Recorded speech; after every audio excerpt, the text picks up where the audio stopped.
Baik, bismillahirrahmanirrahim.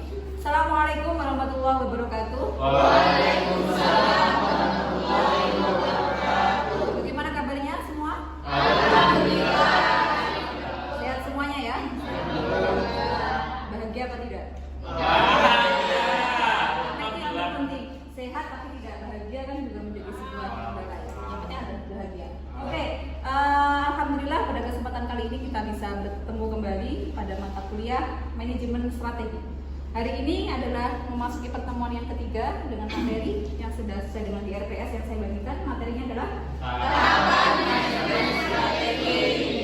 manajemen strategi. Sebelum memasuki pertemuan ini, ada yang sudah mulai belajar membaca referensi-referensi terkait dengan tahapan manajemen strategi, baca jurnal mungkin, baca buku terkait dengan referensi atau penelitian terdahulu. Ada yang sudah baca? Sekilas dari buku. Sekilas sudah ada. Yang perempuan? Sama. Sudah, tapi sudah membaca ya. Artinya sudah ada gambaran bahwa tahapan manajemen strategi itu sekiranya apa saja. Oke, langsung saja. Sebelum sampai ke tahapan manajemen strategi, kita mengulas kembali, kita feedback kembali materi minggu kemarin, yaitu terkait dengan manajemen strategi, definisi definitif terkait dengan manajemen strategi itu apa. Karena dari sini nanti kita akan bisa memotret tahapan, proses atau cara kerja dari manajemen strategi itu apa sendiri apa. Oke, kita melihat manajemen strategi adalah intinya adalah seperti ini, atau mungkin bisa disimpulkan dengan bahasa yang lain. Ada yang ingin menyampaikan apa yang kalian pahami dengan bahasa kalian terkait dengan manajemen strategi itu apa? Pengelolaan rencana. Ferry? Kalau yang saya baca, sesimpel-simpelnya bahasa yang disederhanakan itu adalah pengelolaan sebuah rencana untuk tujuan ke depannya. Oke, pengelolaan sebuah rencana untuk tujuan ke depan. Kalau untuk tujuan ke depan itu kan masih ambiguitas ya bahasanya. Artinya sebenarnya posisi rencana strategisnya di mana? Jadi untuk mencapai tujuan ke depan. Oke, kalau dari sini definisinya adalah terkait dengan disiplin ilmu, ya, disiplin ilmu yang membantu sebuah organisasi. Kalau dalam hal ini kita potretnya adalah lembaga pendidikan, maka disiplin ilmu yang membantu lembaga pendidikan di dalam merumuskan, kemudian mengimplementasikan dan mengevaluasi keputusan tindakan untuk mencapai sebuah tujuan strategis. Rumusan strategi. Di dalam tahapan rumusan strategi ini ada beberapa langkah yang harus ditempuh dalam menyusun sebuah strategi. Yang pertama adalah menentukan tujuan dari organisasi itu tersebut atau tujuan lembaga pendidikan tersebut. Tujuannya apa? Apa yang diinginkan dari lembaga pendidikan tersebut. Jadi kalau belum punya tujuan, ditentukan dulu tujuannya. Kalau sudah ada tujuannya, maka ini harus dimasukkan dalam visi dan misi, sehingga kita tahu fakultas strategi ini yang diinginkan adalah seperti apa. Dia mau menjadi fakultas yang apa, gitu ya. Oke, kalau sudah ada dituangkan dalam visi dan misi, langkah berikutnya di dalam rumusan adalah melakukan analisis SWOT, yaitu mengidentifikasi faktor internal dan eksternal lembaga.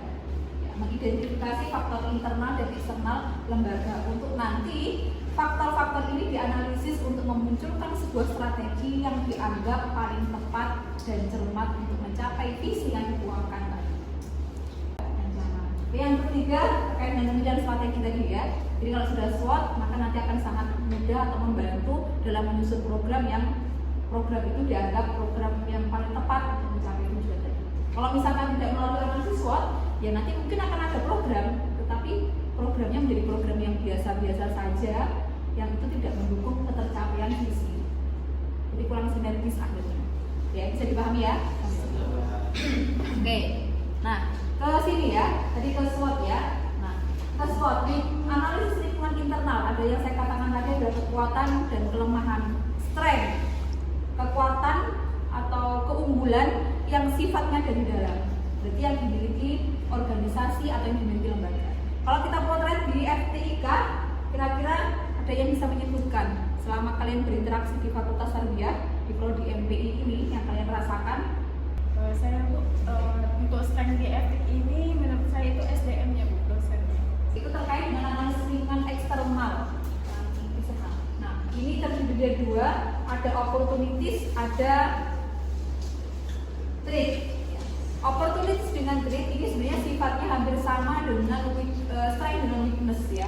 Tapi karena ini adalah eksternal, maka sifatnya diambil dari lingkungan FTI. Kalau kita potret tadi, lembaganya adalah lembaga FTIK, jadi bicara organisasi manajemen strategi itu bisa diterapkan dalam mencapai tujuan, bisa dalam tingkat mikro maupun makro. Dari sini, dari pemerintahan, nanti bisa dituliskan dalam model bentuk matriks SWOT seperti ini. Jadi apa yang disampaikan perwakilan contoh tadi dari Rizka menyebutkan strength, maka dipetakan. Tidak hanya satu ya, bisa saja dari masing-masing indikator ini ditemukan dengan jumlah yang berbeda-beda. Strength-nya mungkin ada 2 atau 3 misalkan. Kemudian weakness yang disampaikan oleh Ferry tadi mungkin ada berapa. Ini dipetakan dalam bentuk tabel matriks seperti ini. Kemudian opportunities-nya yang disampaikan oleh Ibnu tadi seperti apa. Nah, ini bisa dituliskan nanti dalam bentuk potret seperti ini. Termasuk yang trade. Nah, ketika sudah diidentifikasi, sudah ditemukan indikator-indikator dari masing-masing ini, maka nanti dilakukanlah sila ya. Seperti ini modelnya, matriknya. Ketika strength ada nanti beberapa memunculkan indikator pertemuan strength dengan opportunity atau strategi SO, kemudian nanti memunculkan indikator strategi WO, weakness dengan opportunity, strategi ST, strength dengan trade, yang keempat strategi weakness dengan trade. Saya contohkan ini dari hasil penelitian saya di potret lembaga pendidikan unggul. Kenapa saya katakan unggul? Dari akreditasinya juga bagus, banyak prestasi baik dari guru maupun dari kepala sekolahnya. Kepala sekolahnya menjadi kepala sekolah teladan tingkat nasional. Jadi saya berani mengatakan ini adalah yang saya teliti lembaga yang memang lembaga yang bermutu kualitas pendidikannya. Jadi indikator mutu pendidikan kan banyak. Sudah belajar mutu pendidikan? Sudah. Indikator quality education apa? Banyak kan ya? Ada whole customer satisfaction, ada kemudian zero defect, banyak sekali indikator. Nah, lembaga yang saya pilih sudah bermutu karena indikator mutu semuanya sudah tercapai. Ya. Salah satu indikator mutu adanya kepuasan pelanggan, whole customer satisfaction tadi. Biar pelanggannya puas, ya dimunculkan program-program yang memuaskan, yang memang diinginkan. Akhirnya sinergi, alurnya sinergi ya, antara program yang dimunculkan dengan tujuan yang diinginkan. Oke. Yang kedua, tahapan yang kedua adalah implementasi strategi ya, implementasi strategi. Jadi tahapan proses itu saling bersinergi ya, tidak terputus. Kalau selesai perencanaan bukan berarti perencanaan berdiri sendiri, tapi dari perencanaan ini mengalir kemudian dilakukan pelaksanaan dilakukan di tahap evaluasi. Yang pertama adalah struktur organisasi. Nah, struktur organisasinya harus jelas ya. Struktur organisasinya dalam program BTG itu seperti apa? Jangan sampai programnya sudah dibuat sedemikian rupa baik sekali melalui proses analisis SWOT, tapi dalam implementasinya kurang maksimal misalnya. Alokasi sumber daya ini tidak hanya manusia ya, termasuk keuangan, teknologi. Nanti teknologi yang digunakan apa? Apakah mau belajar manual saja? Lokasinya di mana? Tempatnya di mana? Jadwalnya bagaimana? Pembayaran gaji gurunya untuk BTG seperti apa? Karena kan pengembangan, berarti di luar kurikulum yang utuh kan ya? Kurikulum yang pertama. Ini sebelumnya tidak ada BTG menjadi ada BTG, gitu kan? Artinya menambah sumber daya lagi kan? Menambah guru, menambah nanti karena ini program baru maka nanti gaji gurunya seperti apa? Pelaksanaannya seperti apa? Ini harus diperhatikan. Yang ketiga, budaya organisasi yang diciptakan. Ya, tadi BTG adalah baca tulis Al-Quran. Tujuannya apa? BTG itu yang bisa melancar ya dalam baca tulis Al-Quran. Maka harus ada budaya organisasi yang mendukung keberhasilan program BTG. Misalkan setiap pagi harus ada murojaah dulu.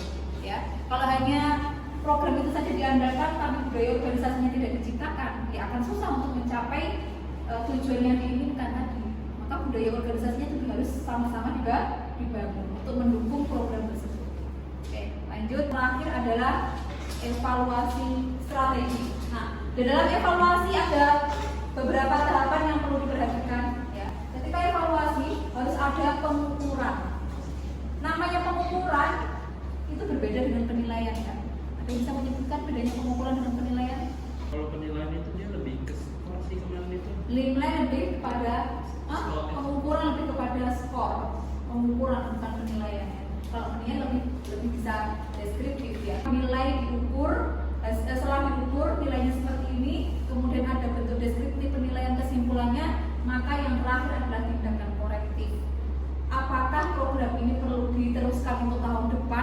tidak.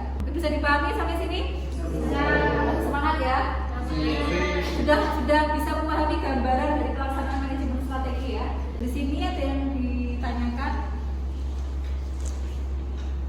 Sudah cukup ya? Oke, Rizka, silakan. Oke, silakan. Tadi yang tentang evaluasi di tindakan korektif, ini kan tentang penyesuaian atau perubahan strategi Bu.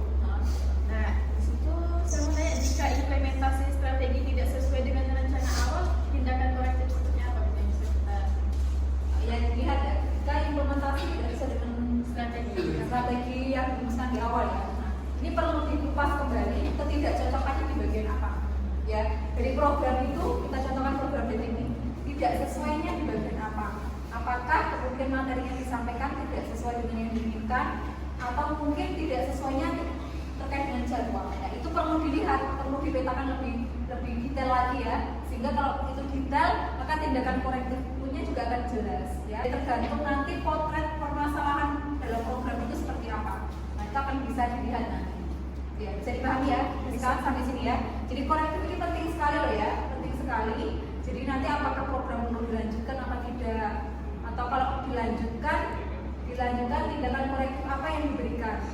Oke, yang lain bisa dipahami, Rizka bisa ya dipahami yang satu kali. Oke, yang lain sudah cukup ya. Terima kasih. Semoga ini pertemuan kita hari ini terkait dengan materi tahapan strategi ini bisa memberikan gambaran ilmuwan tambahan untuk kalian semua. Oke, terima kasih untuk kelas ini MPI 3 semester 6 ya. Terima kasih. Kita akan insya Allah ketemu lagi di pertemuan berikutnya.